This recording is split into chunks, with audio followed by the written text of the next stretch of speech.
नमस्कार श्रोताओं, आज आप लोगों को सुनाती हूँ डॉक्टर हिमाद्री के जीवन कथा पर आधारित उपन्यास के अंश बिखरे हुए नगमे भाग 6। आप सभी से अनुरोध करती हूँ कि हमारे चैनल को लाइक, शेयर, कमेंट्स और सब्सक्राइब कीजिए। निखिलेश के साथ वार्तालाप के बीच शर्मिष्ठा अपने बारे में जानकारी देते हुए कहने लगी, मैं डॉक्टर शर्मिष्ठा हूँ, मैं एक कॉलेज में प्रोफेसर हूँ। ऐसे में निखिलेश कहता है, ओहो वेरी नाइस डॉक्टर शर्मिष्ठा। ऐसे तो हमारी मुलाकात एक संजोग है, मगर कभी कभार हो सकता है कि हमारी मुलाकात हो जाए। बातों बातों में शर्मिष्ठा अपनी गगल्स को उतरकर अपने हाथ में ले लेती है और अपनी मोटी मोटी आंखों से निखिलेश की ओर देखने लगी और बातें करने लगी तो मन ही मन शर्मिष्ठा निखिलेश के लिए बहुत आकर्षणीय बनती जाती है। और मन ही मन निखिलेश सोचने लगा, सचमुच शर्मिष्ठा ऊपर से नीचे तक न केवल खूबसूरत है, चुलबुली सी नटखटपन तथा काफी स्मार्ट दिखती है। बातों बातों में समय बीत गया कि बस शहर में प्रवेश करते हुए डिपो में पहुंच गई और सभी जल्दबाजी में उतरने लगे। ऐसे में फिर से एक दूसरे से धक्का लगती है तो एक दूसरे को सॉरी कहते हुए बस से उतरकर अपने अपने गंतव्य स्थल की ओर चल पड़े। राह चलते एक तरफ जहां शर्मिष्ठा अपने आप में निखिलेश को लेकर तरह तरह की बातें सोचते लगी, वहीं निखिलेश भी बहुत से बातें सोचने लगा और तरह तरह की भावनाओं में दिन गुजरने लगा कि फिर से शनिवार शाम को अचानक बस डिपो पर दोनों की मुलाकात हो जाती है और फिर से वही सिलसिला शुरू हो जाती है। बस में चढ़कर दोनों अगल बगल में बैठ जाते हैं और बहुत से बातें करने लगते हैं। ऐसे में शर्मिष्ठा कहने लगी, आपको तो बहुत दूर से आना होता होगा, मतलब कि आपको बहुत लंबी जर्नी करने पड़ते होंगे।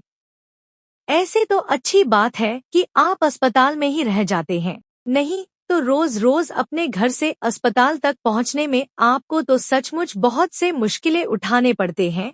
वैसे तो आप चाहेंगे तो हमारे घर पर रुक सकते हैं, मुझे कोई एतराज नहीं है। अगर आप हमें अपना समझते हैं तो कोई बात नहीं।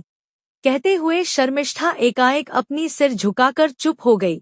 थोड़ी देर के बाद फिर से कहने लगी, एक तरफ जहां हमारे घर शहर से नजदीक है, वहीं स्टॉपेज से केवल 5 मिनट के रास्ते हैं। आपके परेशानी के कुछ हाल निकल सकते हैं। ऐसे में निखिलेश कोई भी सकारात्मक जवाब देने की बजाय केवल इतना ही कहा, आपके आग्रह के लिए बहुत बहुत धन्यवाद।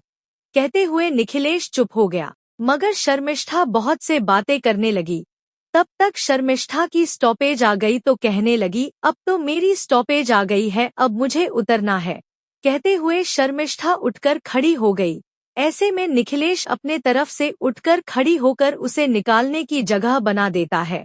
शर्मिष्ठा धीरे से दरवाजे तक पहुंच गई और बस थमने पर उतरकर अपने घर की ओर चली गई। दिन गुजरने लगा। शर्मिष्ठा के मन में निखिलेश को लेकर एक रोमांचकर छवि बनती चली गई है।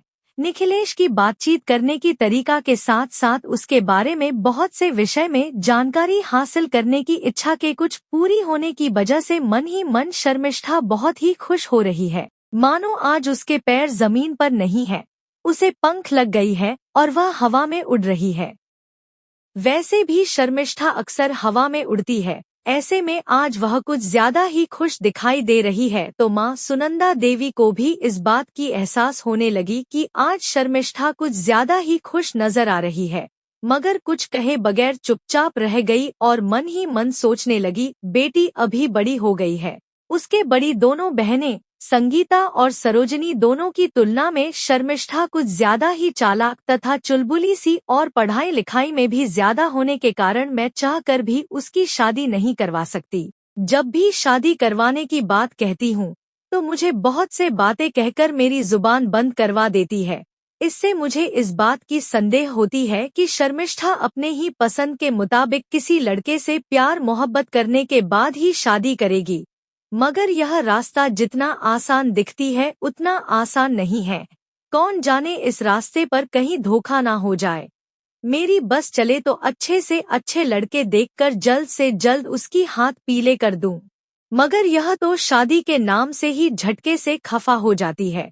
संगीता और सरोजनी इससे कम पढ़े लिखे तथा चतुराई में भी कम थी तो अच्छा थी, जितना दूर हो सके पढ़ा लिखा कर समय से शादी करवा कर ससुराल में भेज दिया तो हमारी इज्जत बच गई।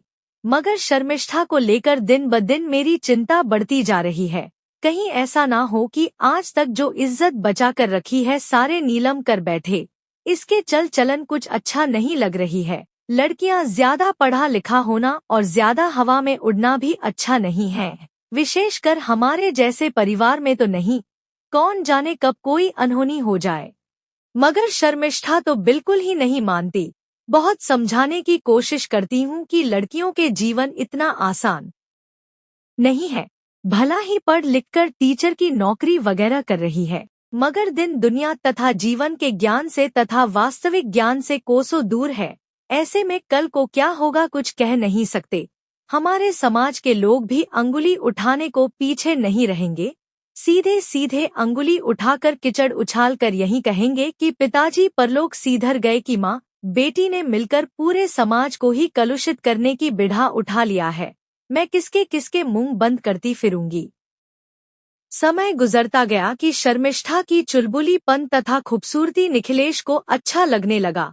उसकी मोटी मोटी आंखें तथा गुलाबी चेहरा उसे बहुत भा गई और मन ही मन उसे लेकर बहुत से भावनाओं में खो जाता है और एक अलग ही दुनिया में विचरण करने लगा। समय बीतता गया कि प्रायः बस में सफर करते समय शर्मिष्ठा के साथ निखिलेश की मुलाकात हो जाती है और दोनों में बहुत से बातें हो जाती है। दोनों ने अपने बारे में बहुत से विषय एक दूसरे को बताते हैं, मगर ऐसे बहुत से बातें जो बस में बैठकर सभी के सामने नहीं की जा सकती। ऐसे में शर्मिष्ठा मन ही मन बहुत से तरीके ढूंढने की प्रयास करती है, मगर निखिलेश है कि शर्मिष्ठा के कहे अनुसार उसे समय नहीं दे सकता, क्योंकि निखिलेश न केवल एक डॉक्टर है तथा उसे ज्यादातर समय अपने ड्यूटी में व्यस्त रहना होता है। ऐसे में शर्मिष्ठा अपनी नई तरतीब निकलती है और एक रोज दोपहर के समय बीमारी का बहाना बनाकर सिटी हॉस्पिटल में पहुंच गई और निखिलेश को ढूंढते हुए उसके वार्ड में पहुंच गई, जिसे देखकर आश्चर्य व्यक्त करते हुए निखिलेश कहने लगा, अरे आप यहाँ कैसे पहुंच गई। ऐसे में नाटकीय ढंग से शर्मिष्ठा कहती है, क्यों मैं यहाँ पर नहीं पहुंच सकती है क्या? मेरे कॉलेज से तो थोड़ी ही दूर है। आज मेरी तबीयत कुछ ठीक नहीं लग रही है, तो सोचा कि अस्पताल में आकर आपसे दवाई ले लेती हूँ। इस बहाने आपसे मुलाकात भी हो जाएगी और दवाई भी मिल जाएगी। ऐसे में निखिलेश उसे चेक करते हुए बड़ा ही नाटकीय ढंग से कहता है, अरे आपको तो बहुत बुखार है। एक काम करता हूँ, आपको इंजेक्शन लगा देता हूँ ताकि जल्द से जल्द आपकी बुखार उतर जाएगी, नहीं तो बुखार सिर तक चढ़ जाएगी तो बाद में मुश्किल हो जाएगी। अपने असिस्टेंट को बुलाकर कहने लगा, ऐसा करना मैडम के लिए 2 इंजेक्शन लेकर आना। इतना कहते ही शर्मिष्ठा छलांग लगाकर उठ गई और निखिलेश के गले में बाहें डालकर लिपट कर कहती है, नहीं नहीं मुझे इंजेक्शन नहीं लगानी है, मेरी बुखार तो वैसे ही ठीक हो जाएंगे। इंजेक्शन के अलावा कोई दवाई दे दीजिए तो चलेगी। शर्मिष्ठा की इस कदर निखिलेश की गले में बाहें डालकर लिपट जाने की उम्मीद निखिलेश को नहीं था। ऐसे में झिझकते हुए कहने लगा, अपने सब को बता दिया कि आप इंजेक्शन से कितने डरते हैं। वह देखिए सब लोग किस तरह से आपको देख रहे हैं। चारों ओर लोगों की भीड़ देखकर एकाएक शर्मिष्ठा शर्मा जाती है और निखिलेश से अलग होकर अपने दोनों हाथों से अपने चेहरे को छुपा लेती है, मगर उसके मन के शरारत भरी अंदाज अभी खत्म नहीं हुई है। ऐसे में थोड़ी देर में कहने लगी, मैं तो यह समझकर यहाँ पर आई थी कि मुझे आपसे बात करने की मौका नहीं मिलती, सोचा कि यहाँ पर थोड़ी दिल खोलकर गप्पे करेंगे, मगर यहाँ पर आपके इतने सारे बॉडीगार्ड है मुझे तो पता ही नहीं थी, नहीं तो मैं यहाँ पर नहीं आती। अब तो यहाँ पर भी कोई बात नहीं कह सकती।